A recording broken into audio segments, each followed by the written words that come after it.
qui va dégager son camp victoire des Sud-Africains et qui continue à nous faire souffrir sur notre pelouse du Stade de France.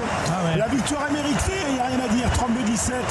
Les Français avaient fait une grosse première mi-temps, mais ensuite l'épreuve de la deuxième période est toujours un souci face à cette équipe qui a une densité d'effectifs, qui a une robustesse, une résistance et qui a surtout des convictions dans son jeu. Et on l'a vu notamment sur les ballons portés.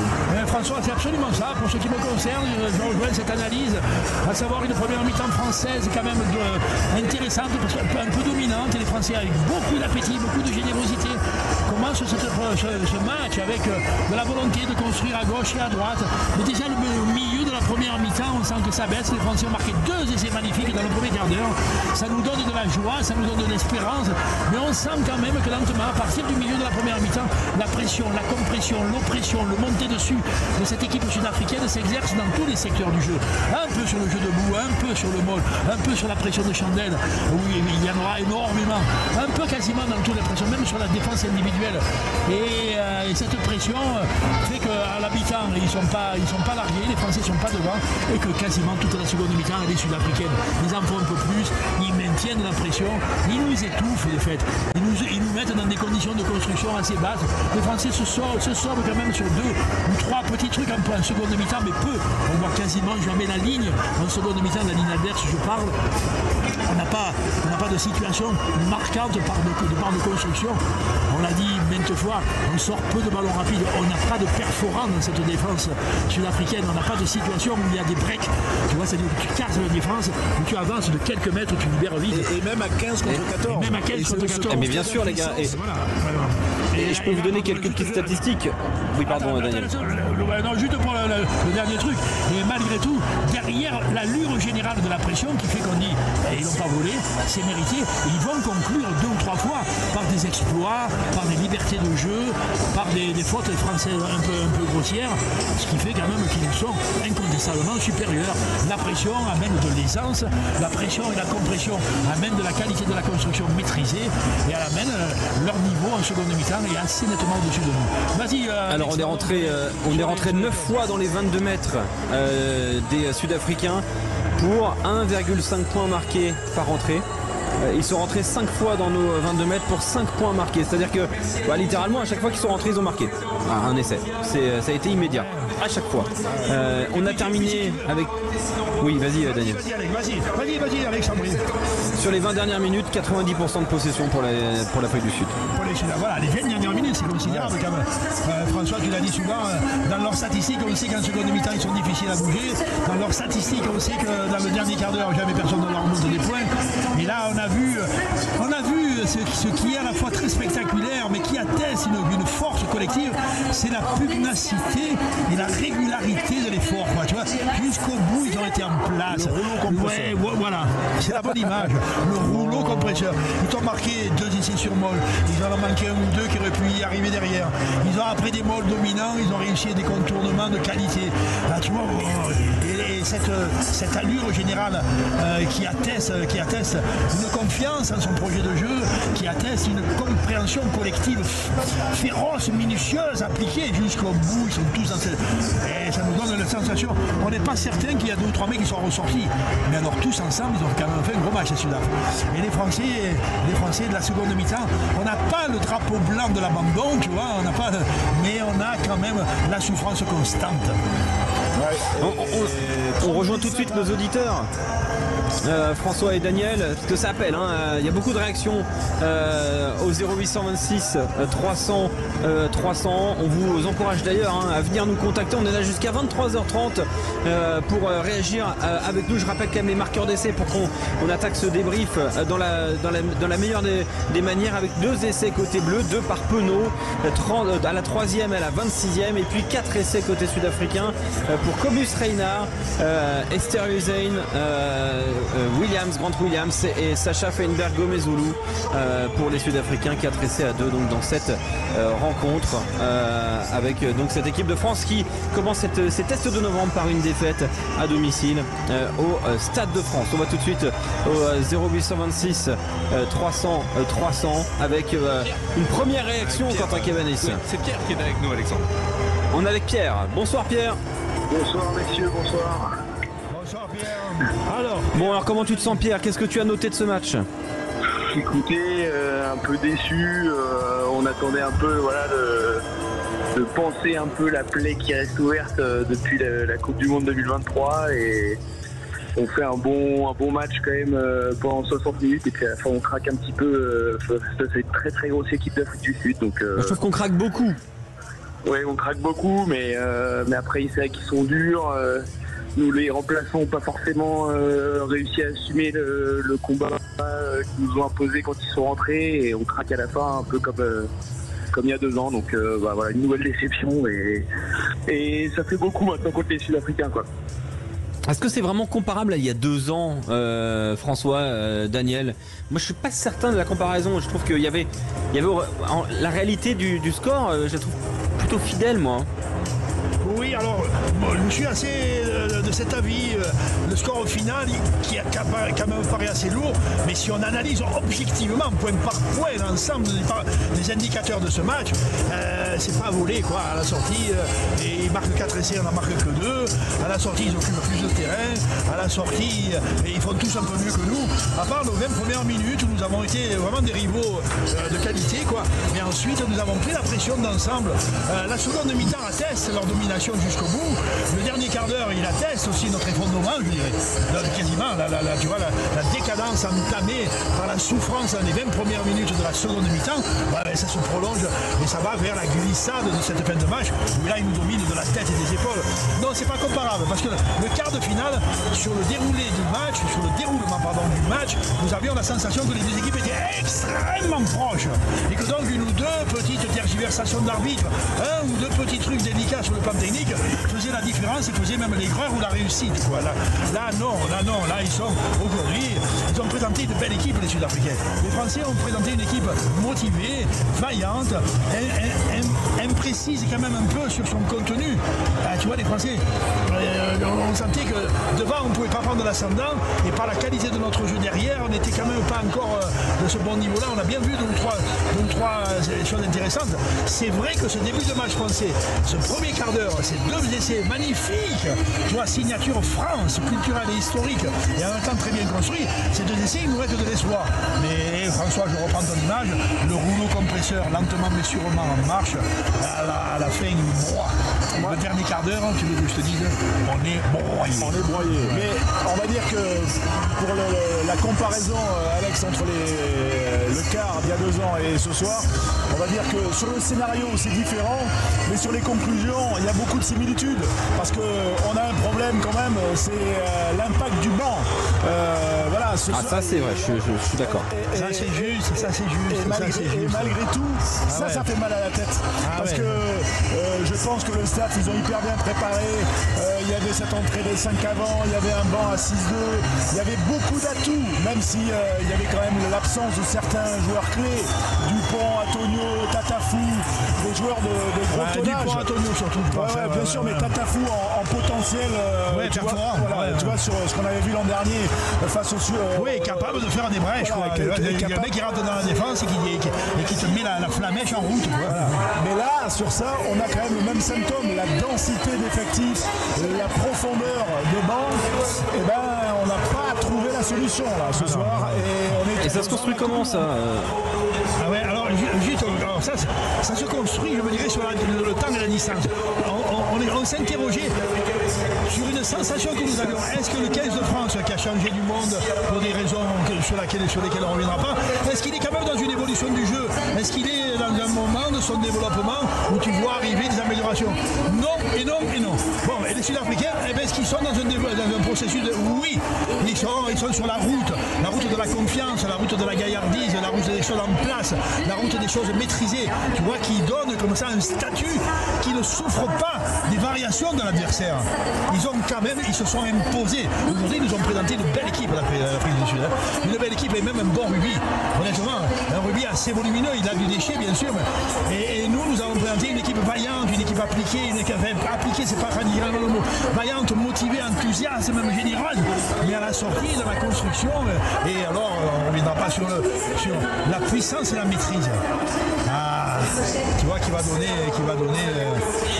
lentement mais sûrement la fissure, puis après la fracture, puis après la déchirure, et à la fin l'abandon. Parce que rappelle-toi quand même, on avait souffert en deuxième mi-temps il y a 2 ans, mais on avait essayé de produire des choses.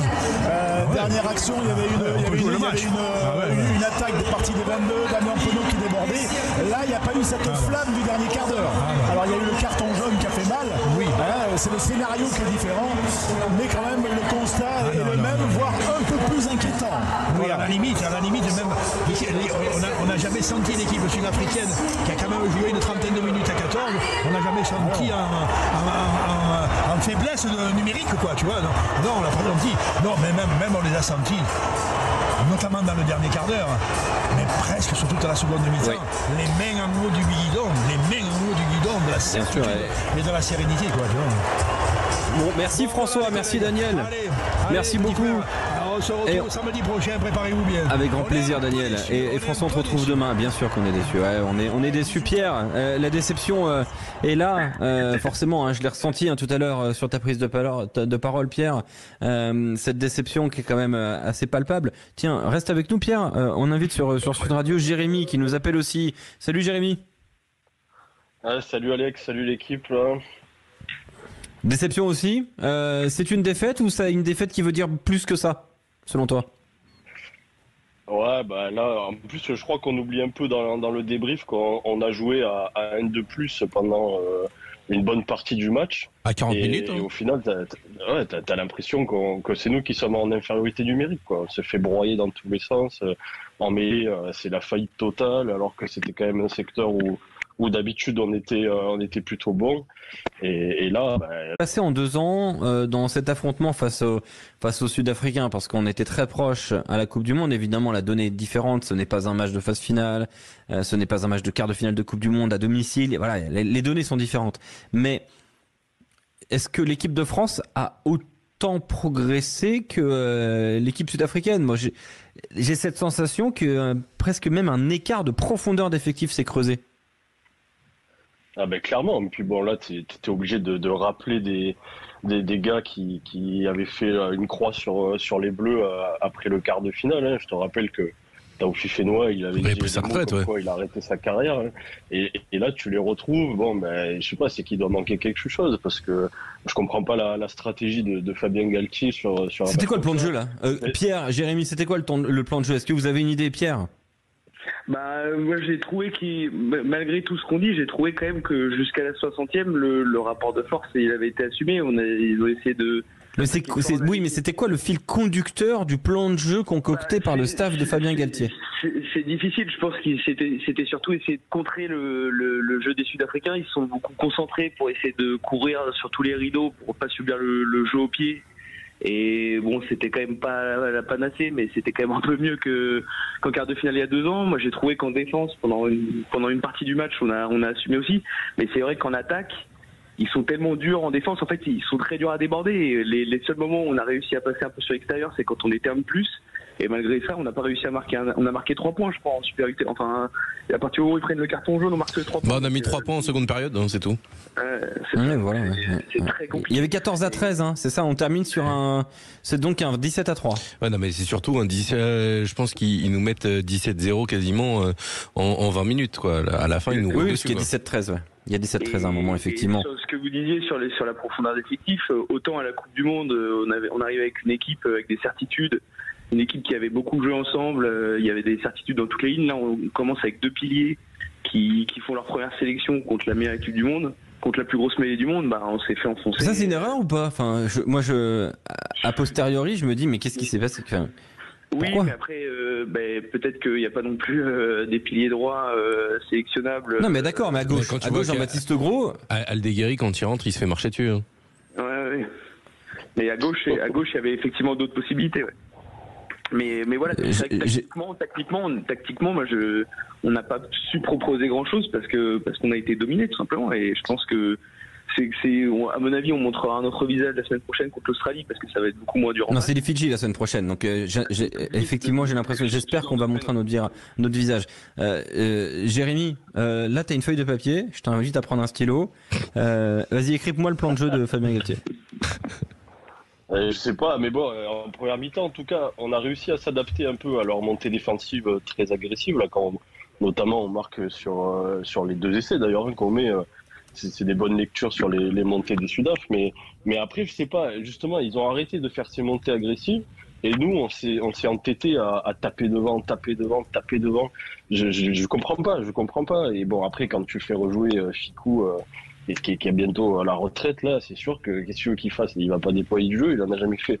On a des mecs en top 14 qui t'envoient du gaz dans tous les sens. Gaëtan, il fait l'échauffement avec les gars. Et là, tu les retrouves pas sur la feuille pour mettre Ficou. Moi, je comprends pas. Je te dis.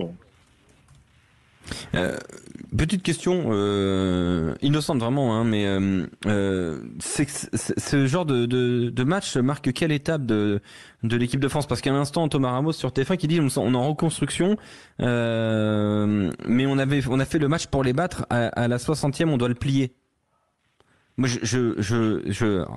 désolé, j'adore Thomas Ramos, mais j'ai pas vu le même match. Je n'ai pas vu le même match. Je pense que eux, de leur ressenti de terrain, ils sont dans le score, mine de rien, ils sont devant plus qu'à la 60e. Et je pense qu'ils ont l'impression de se le perdre en 20 minutes, mais ils se rendent pas compte qu'en fait, ils ont été dominés, même en infériorité numérique. Et je pense que eux, quand tu sors, c'est toujours pareil, ils sortent du match, ils s'y sont quand même filés, puis en face, c'est pas rigolo. Ils ont mené pendant 60 minutes, et enfin, je sais plus à quelle minute ils repassent devant, et je pense que c'est pour ça qu'il dit ça. Mais c'est vrai que la réalité, nous, quand on regarde à la télé, il n'y a pas photo sur à la fin, on se fait plier en 4, parce qu'ils sont bien plus forts que nous et qu'ils nous dominent, quoi. Et tu posais la question de où on en est, qu'est-ce qui marque ce match. Il fait quand même mal, parce que là, tu arrives à 2 ans de la Coupe du Monde. Tu te rends compte qu'en termes d'effectifs, c'est quand même compliqué sur des postes clés et en reconstruction, mais bon, il reste que 2 ans et on n'a pas beaucoup de certitudes, donc ça fait un peu peur, je trouve. Alex, je t'écoute. Rappelle-toi les années précédentes. Des fois, quand on avait des matchs un peu serrés jusqu'à la fin, je me rappelle d'un match où l'Australie nous remonte et tout, on arrive à scorer à la fin. Il y avait une âme, tu vois, dans l'équipe, il y avait quelque chose, quoi. Là, les 20 dernières minutes, c'est un désastre complet, quoi. Donc, est-ce qu'il n'y a pas quelque chose dans l'effectif France, avec aussi ce qu'on a appris là ces derniers jours, Greg Aldrit qui manque d'amour, de machin et tout ça? Est-ce que tu commences pas à ressentir quelque chose là dans cet effectif-là? C'est toi qui poses les questions, Jérémy. Ah bah oui, c'est mon émission. Mais je vais te répondre. Je vais te répondre. On est là ensemble jusqu'à 23h30, donc on se parle vrai. Je sens les Sud-Africains habités par un truc commun qui est très fort. Et c'est incontestable, la façon dont ils sont courageux au bord du terrain, la façon dont ils ont exulté à la fin du match. Après aussi, il faut bien se rendre compte qu'ils sont ensemble depuis 5 mois. Les Sud-Africains, ce qui n'est pas notre cas. Et voilà, l'équipe de France aujourd'hui, dans le calendrier du top 14, elle est réduite à des plages très courtes. Et encore, c'est mieux qu'avant, avec 5 entraînements dans les pattes. Mais ça, c'est sur le point négatif. Mais il y a un autre point négatif, et pour le coup, c'est dans l'autre sens. Si tu fais venir 42 gars, allez, 43, 44, 45, 46 avec les blessures, ceux qui reviennent, ceux qui repartent. Comment tu crées une osmose en faisant repartir des mecs dans tous les sens tout le temps et en changeant la liste tous les 3 jours? Faut-il pas faire un squad façon Coupe du Monde, 42 joueurs pour les tests et puis on n'y touche plus, quoi? Ça, c'est l'éternel du rugby français avec le top 14 où il y a beaucoup de matchs, que des matchs en jeu encore plus. C'est l'éternelle question, mais c'est ce qui fait qu'on gagne pas de Coupe du Monde, les gars, je pense, hein. Honnêtement. Probablement que ça participe. Tu parlais des Sud-Africains, de leur âme et tout ça, mais ils ont un vécu collectif. J'aimerais bien savoir combien il y a de doubles champions du monde sur la feuille. Ils étaient quasiment tous là en finale de la Coupe du Monde, ils étaient quasiment tous là en finale de la Coupe d'avant. Donc en fait, les mecs, ils ont un vécu monstrueux. Ils ont peur de rien. Là, ils jouent à 14 contre 15, mais ils sentent qu'ils dominent et ils savent qu'à la fin, on va lâcher. Et un peu, moi, même si c'est pas du tout le même match et qu'on fait un match beaucoup plus solide en quart de finale, bah, il y avait la même sérénité où au final ils s'affolaient pas, même si on jouait très bien en face, et ils ont fini par nous. Alors il y a eu d'autres. Pierre, je vous propose un truc. Écoutons Fabien Galtier quelques instants. On est capable de nous empêcher de sur marquer TF1 en direct. Notre début de deuxième mi-temps. On a 3 occasions, on a des temps très forts où on reste avec un point d'avance, puis avec 4 points d'avance. Là, il aurait fallu scorer, mais ils sont même en grande difficulté. Ils ont réussi à nous empêcher de scorer, donc ils nous ont gardé au score, enfin ils nous ont gardé dans la partie, et après ils ont su, comme ils le font très bien, hein, reprendre la main sur le jeu de manière très puissante, très habile, et la fin de match, elle est pour eux. Ce qu'on n'a pas su faire, parce que quand on a ce cadeau d'être 15 contre 14 une mi-temps entière, on se dit que ça fait beaucoup de regrets. Ben, la première mi-temps, on est à 15 contre 15 et donc on la gagne, me semble-t-il. Hein. Oui. Mais c'est ce début de deuxième mi-temps, on ne va pas chercher d'excuses non plus. Hein. On se crée des opportunités, on s'en crée 3. Il faut les revoir, je sais pas si vous avez les images. Ouais, on les a revus, mais on vous les remontre. Quand tu repars avec 0 point, c'est embêtant. Par contre, eux, ils sont chirurgicaux et ils savent bien faire. Chirurgicaux en l'occurrence, Fabien. Mais merci beaucoup à TF1, voilà, qui nous permet d'avoir cette réaction en direct de Fabien Galtier. Ce début de seconde période, c'est un élément charnière, hein, déjà utilisé par Fabien Galtier dès l'issue du match. C'est à chaud, c'est ce qu'il retient. Jérémy, toi aussi? Ouais, carrément. De toute façon, ça c'est du Fabien. Il nous refait le match là, mais. Non, on est tous. Je vous rappelle la stat, 9 entrées dans les 22 Sud-Africains, ouais. 1,5 points marqués pour les Bleus. Ils ont fait 5 rentrées, ils ont mis 5,2 points par rentrée. Ouais, mais même si on marque là sur ces temps-là, je veux dire, c'est toute la diff. Le banc, il se serait passé la même chose. Je suis désolé. Quand t'as pas les gars, hein, c'est tout. Tu veux dire quoi, Fabien Galtier, là, ce soir, Jérémy? Revois la copie, Fabien, remets-toi en question. Change un peu d'attitude. Pierre, tu aurais quelque chose à dire? Salaud. Est-ce que j'aurais quelque chose à lui dire? J'aurais lui dire bon courage, va chercher des jeunes piliers qui en veulent. Et puis après, je pense que, enfin, là, ça fait mal à la tête sur l'issue du match. Le scénario, tout est très dur, surtout qu'on attendait beaucoup et tout ça. Après, je pense que tout n'est pas acheté. Il y a Dupont qui va revenir. Il y a quand même pas mal de joueurs blessés. Moefana, enfin, c'est pas, voilà, ça fait mal sur le match, mais moi, je lui dirais de rester concentré et de garder les mecs bien motivés, parce qu'on sent que ça peut vite quand même partir dans un mauvais truc en équipe de France. Et voilà, il faut que les mecs restent plus. Et voilà, moi je dirais ça, mais j'imagine que c'est pas facile pour lui aussi. Merci beaucoup Pierre, merci beaucoup Jérém. Toujours un plaisir de vous avoir sur Sud Radio, auditeur amoureux de rugby. Merci beaucoup. Les gars, on clôture évidemment cette retransmission avec Quentin Cavanis et Quentin Barbaza. Quentin Barbaza, c'est ton premier match équipe de France pour nous à Sud Radio. Et tu ne reviendras pas. Petite claque dans la gueule. Quand même, hein. Ça fait quelque chose, hein. T'as vu? Je m'y attendais un peu, moi. Enfin, à ce moment-là? Ouais, je m'y attendais. Je l'avais annoncé. Je l'avais un peu annoncé qu'ils étaient plus expérimentés. T'avais pas annoncé une claque? Non, pas une claque. Je m'attendais à plus serré que ça, mais on a explosé en plein vol, c'est tout.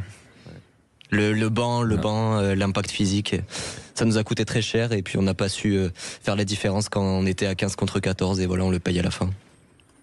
Ouais, on a explosé en plein vol. Je suis totalement d'accord avec toi, Quentin Cavanis. Pour clôturer, il nous reste 30 secondes. Ah non, mais je suis totalement d'accord avec Quentin. On a explosé en plein vol, et puis faut espérer que Antonio fasse un fils qui grandisse très vite pour avoir un pilier droit, quoi. A priori, vu que quand il va naître, il fera 1m20, on part d'une... À 10 ans, rappelle, Antonio fait 1m96, donc bon, voilà. Donc voilà. Bon, bah merci de nous avoir suivis. Demain, on continue le débrief, évidemment, au cœur de la mêlée avec Jean-Baptiste Elissade, Philippe Spanguero, Cyprien Bétou et François Trio et Quentin Cabanis et Quentin Barbaza. Voilà. Demain. Et puis, demain matin, les réactions au micro Sud Radio de Cyprien Bétou. Belle soirée à tous.